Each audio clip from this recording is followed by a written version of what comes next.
My apologies for having to upload separate files. I had an issue with my computer, so hopefully now we'll be able to do page 2 and page 3 of the 3.7 notes on variation. So now we're going to talk about another type of variation.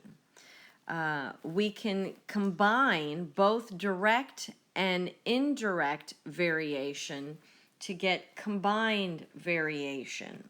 So notice direct variation allows us to have the x in the numerator, so y equal kx was direct, y equal k over a variable was inverse. So if I combine the two, I get combined variation, which is this y equals k times x over w. Now you may wonder about the k's. Well, we can combine them into one constant of variation, so you don't really have two k's. So let's look at how we would write a combined variation function given the words. So A varies directly as B and inversely as the square of C.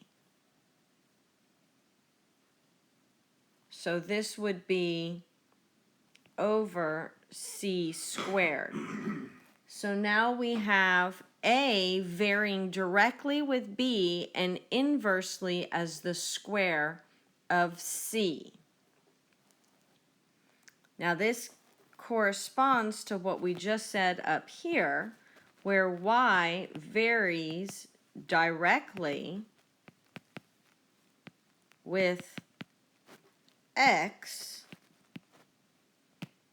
and inversely with w. So this is the corresponding variation equation. Now, again, we're just going to substitute in the values that we've been given. So we have A equals 7.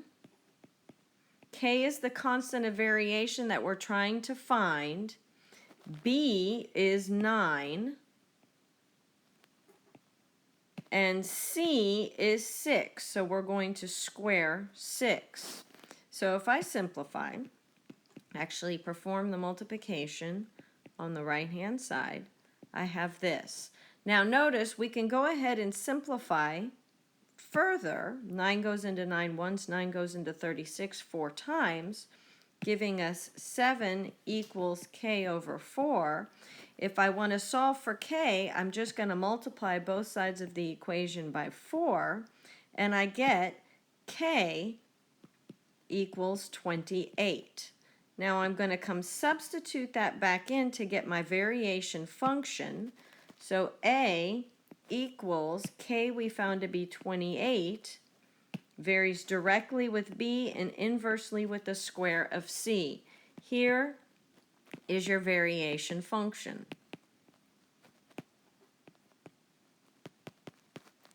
Now we have been given additional information that will allow us to solve for one of the variables using this variation function. We're trying to find A. When B equals 4, so B equals 4, substitute in 4 for B, C equals 8. So if I continue to solve for A, I get 24 times 4. Well, I'll look at this. I can simplify after I evaluate the denominator. 4 goes into 4 once. It goes into 64 16 times. So that's going to give me A equals 28 over 16, which I can simplify even further, 7/4. So there's my answer to this problem. Now, the next type of variation that we're going to talk about is called joint variation. So joint variation is the relationship now among three variables. Now, it resembles direct variation in the sense that everything is in the numerator. Y equals our constant of variation k times x and z. So we read this, y varies jointly as x and z. So we're going to solve our variation problem the same way. The only difference is we're going to now use an application. So this is fun. The volume V of a cone varies jointly as the area of the base B and the height h. So here is how we would write those words as a variation equation. Now let's substitute in what we know. V is 12 pi feet squared. That is going to equal k, which we still have to find. We've been told that the base is 9 pi, and we've been told that the height is 4. So I'm just substituting in what I know.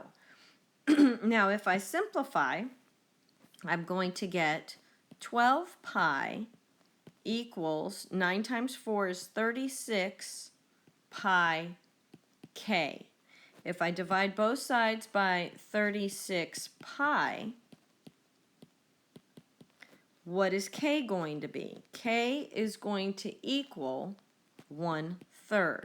So now I'm going to substitute that back into the original variation equation that I wrote from the words, and I'm going to substitute in for k 1/3. So V equals 1/3 times the base times the height. Here is my variation function. Now, you are being asked to find the variation function in terms of B. So we are solving for B. So if I need to solve for B, given this information here, so we're being asked to find B given this information, I'm going to substitute in 24 pi. I'm going to substitute in 9 for h. I'm going to simplify the right-hand side. And so that is going to give me 24 pi equals 3b. Last step would be to divide both sides by 3. And so I get that b equals 8 pi. So the volume is 24 pi feet cubed, and the height is 9 feet. The area of the base is 8 pi feet squared.